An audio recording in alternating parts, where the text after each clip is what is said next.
क्या वो इशारा है मेरे मौला मुर्शिद का, अमीरुल मोमिनीन का, कि जब सैयद नालैन गांठ रहे थे, मैंने अपनी ही किसी तकरीर में ये जुमला कहा था, वह इब्न अब्बास आ गए, कहेंगे मौला वहाँ लोग पैर पे पैर रख के मस्जिद में खड़े हैं, एक दूसरे के पैर पर पैर है, आपका इंतज़ार कर रहे हैं कि आप तशरीफ़ लाएं तो आपके दस्त मुक़द्दस पे बैत की जाए।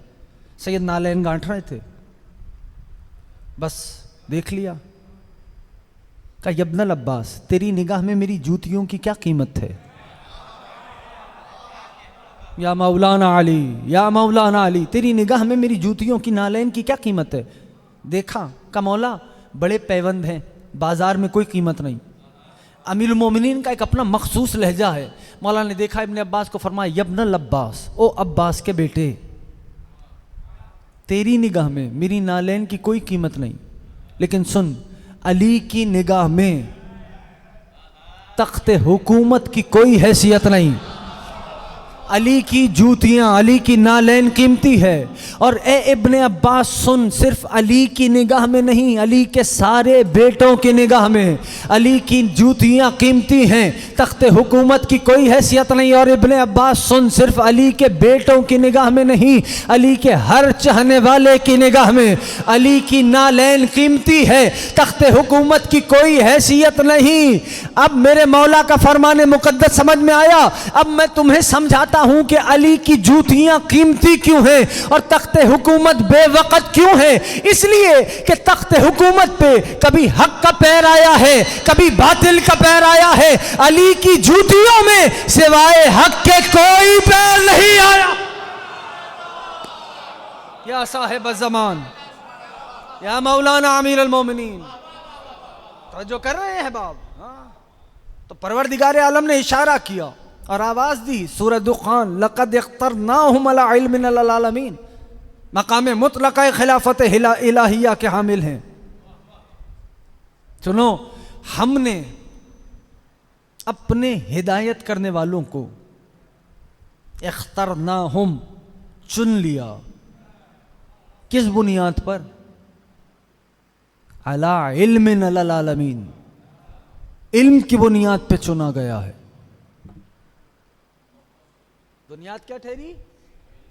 इल्म की बुनियाद पर चुना गया। रब फरमा रहा है, मैं हवाला दे चुका हूं कि हमने अपने हिदायत करने वालों को, अहसन तुम बोलेंगे तो और अच्छा लगेगा मुझे, हमने अपने हिदायत करने वालों को अहसन तुम इल्म की बुनियाद पे चुना, इबादत की बुनियाद पे नहीं चुने गए। थोड़ा साथ दो मेरा, बुनियाद है सिलेक्शन की इल्म। और देखो परवरदिगार आलम ने कुरान में इल्म बांटा। कैसे बांटा? कि जब जनाब आदम की बात आई तो कहने लगा वअल्लमा आदम अस्माअह कुल्लहा, हमने आदम को कुल का कुल इल्म अस्मा दिया। हाँ, किसी मकाम पे कहने लगा कि अल्लमतनी मिनत तावील इला हदीस, हमने यूसुफ को ताबीर ख्वाब का इल्म दिया। कहीं कहने लगा अल्लमना हो उल्लिमना हो मिन इल्म लदुन, हमने खिज़र को इल्म लदुन्नी दिया। किसी मकाम पे आगे बढ़ा और कहेगा कि सुनो, हमने दाऊद को ज़रा साजी का इल्म दिया। ये इल्म बांट रहा है परवरदिगार। आदम को इल्म अस्मा दिए, जनाब खिज़र को इल्म लदुन्नी दिया, हज़रत यूसुफ को ताबीर ख्वाब का इल्म दिया, जनाब दाऊद को ज़रा साजी का इल्म दिया। वउल्लिमनाहु मंतिक़ुत तैर, हमने सुलेमान को परिंदों की बोलियां समझने का इल्म दिया। ये इल्म बांट रहा है परवरदिगार। हाँ, और जब इल्म बांटते बांटते मकाम खत्मी मर्तबत पे पहुंचा तो अंदाज बदल गया। आवाज आई, हबीब अल्लमका मा लम तकुन तालम।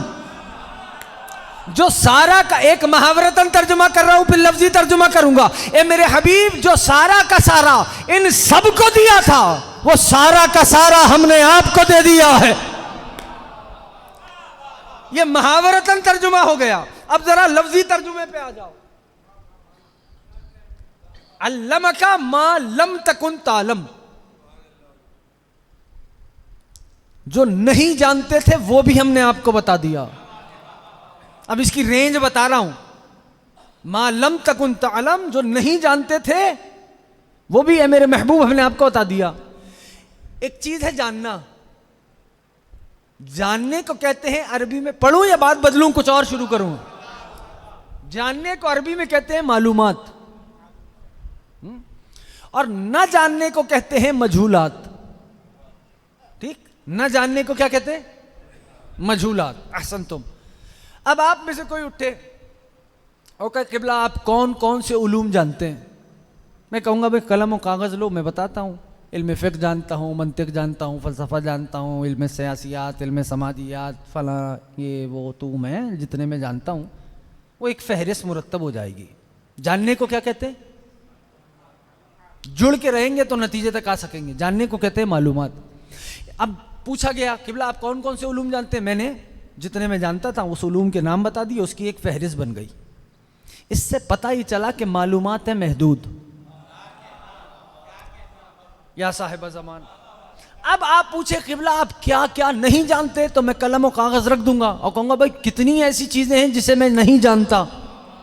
इससे यह पता चला कि मजहूलात हैं लामहदूद। अगर मैं आयत का तर्जुमा पहुंचा सका, इससे यह पता क्या चला कि मजहूलात हैं लामहदूद। कि आप मुझसे पूछे किबला आप क्या क्या नहीं जानते, मैं कलम कागज रख दूंगा और कहूंगा भाई पता नहीं कितनी चीजें हैं कि मैं जो नहीं जानता। इसका मतलब यह है कि मालूमात फहरिस्त में कैद हो सकती हैं, मजहूलात फहरिस्त में कैद नहीं हो सकती, वो लामहदूद हैं। अब आयत का मिजाज समझ में आया? ए मेरे महबूब, अल्लम का मालम तकुन तालम, जो नहीं जानते थे वो भी आपको बता दिया है। या साहिब ज़मान, तो अब जिसके पास ये मंजिलत हो उसी को तो हक हासिल है, जो ये कहे कि अना मदीनतुल इल्म व अलीजुल बाबा,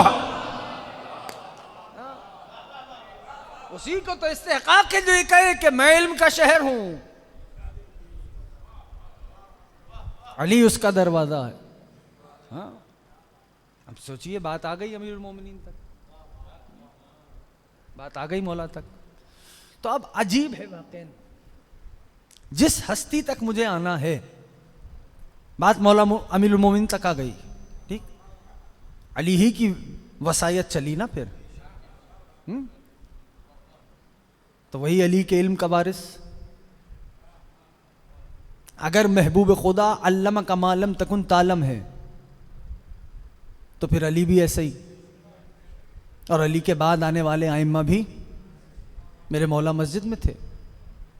तेवर देखिएगा, मौला मस्जिद में था। जल्दी बता दूं, इमाम का मौलूद हुआ 83 हिजरा में। याद रखना, कितनी हिजरा में? 83।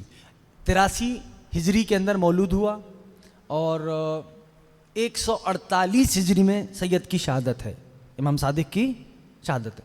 तारीख़ इमामत में सबसे ज़्यादा सिन इसी इमाम का है, सबसे ज़्यादा सिन। अमीरुल मोमिनीन 63 बरस, इमाम हुसैन 57 बरस।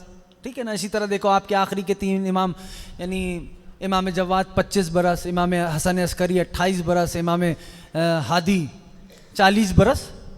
तो तारीख़ इमामत में सबसे ज़्यादा सिन कितने साल हो गए? 83 में मौला का मौलूद और 148 में शहादत, 65 साल। सबसे ज़्यादा सिन मुक़द्दस आपके इसी इमाम का है। बात महफूज हो गई ना? ये याद रखा करो, छोटी छोटी बातें होती हैं जहन में महफूज होनी चाहिए और इनका तज़क्कुर और तकरार भी होनी चाहिए। 83 हिजरी में सरकार का मौलूद है और 148 हिजरी में शहादत है। 30 साल नाइब इमाम रहे, यानी इमाम बाक़िर की नियाबत में रहे, और 35 बरस का इमामत का दौर है मेरे इस इमाम का। अब ज़रा दकीकन महसूस कीजिएगा। हाँ, तो मेरे मौला मस्जिद में थे। देखो बंदा, मैं बस आज थोड़ा अंदाज मुख्तलिफ हो गया गुफ्तगू का, लेकिन यह साहिब ज़माना देखनी, बंदा अपनों में बैठ के अगर दावा करे तो आसान है, मर्जी है अब आपकी। हाँ, चूंकि देखो मेरी आदत नहीं कि मैं दाहिने बाएं जाऊं मौजू से। तो जिस हस्ती का जिक्र है उसी हस्ती का तस्करा, जिस हस्ती के नाम का फर्ज है उसी हस्ती के नाम का जिक्र होना चाहिए। अब 2000 से ज्यादा शागिर्द बैठे हैं, उनमें से चंद ही मौला वाले हैं। तुम्हारी मर्जी है या साहिब ज़मानत देखनी, उनमें से चंद ही मौला वाले हैं। ठीक, अब ऐसे माहौल में मेरे सैयद ने अजीब दावा किया। मौला फरमाने के यूं तो मेरी जद्द अमजद को परवरदिगार आलम ने मुनफरिद हयात अता की, अमीरुल मोमिनीन का जिक्र कर रहे हैं, और जो अली कर गए ना अली से पहले किसी ने किया। ना अली के बाद किसी ने किया। जो मेरी जद्द अमजद ने दावा किया वो ना अली से पहले किसी ने किया। आज मेरा, इमाम फरमाते हैं, आज मेरा दिल हो गया है कि मैं भी अपनी जद वाला दावा दोहराऊं। या साहिब ज़मान जो पीछे दोस्त तो सारे हो ना साथ, का अपनी जद वाला दावा दोहराऊं। और ये कह के मेरे मौला ने अपनी आस्तीन को बिला तशबीह यूं बुलंद किया और अपने गोश्त को अपने दूसरे हाथ से अपने हाथों में लिया और फरमाया, ओ लोगों जान लो, हाजा लहम रसूलुल्लाह, हाजा लहम अमीरुल मोमिनीन, हाजा लहम जिल्द रसूलुल्लाह, हाजा जिल्द अमीरुल मोमिनीन। ए लोगों जान लो, ये गोश्त रसूलुल्लाह का गोश्त है, ये लहू रसूल खुदा का लहू है, ये लहू अमीरुल मोमिनीन का लहू है। और ये कह के मेरे इमाम ने दावा किया, लोगों मुझे पहचानते हो, मुझे जाफर सादिक कहा जाता है। सलूनी सलूनी क़ब्ल अन तफ़क़िदून। या साहिब ज़मान का पूछ लो जो पूछना है, ये तेवर कौन बताएगा। ये दावा किया मेरे इमाम, यानी पहले रसूल खुदा का दावा है सलूनी, फिर मेरे मुर्शिद मौला अमीरुल मोमिनीन का दावा है सलूनी, और फिर इमाम सादिक का दावा है सलूनी। नहीं, तेवर देख रहे हो, जो पूछना है पूछो, अली के खून का वारिस है।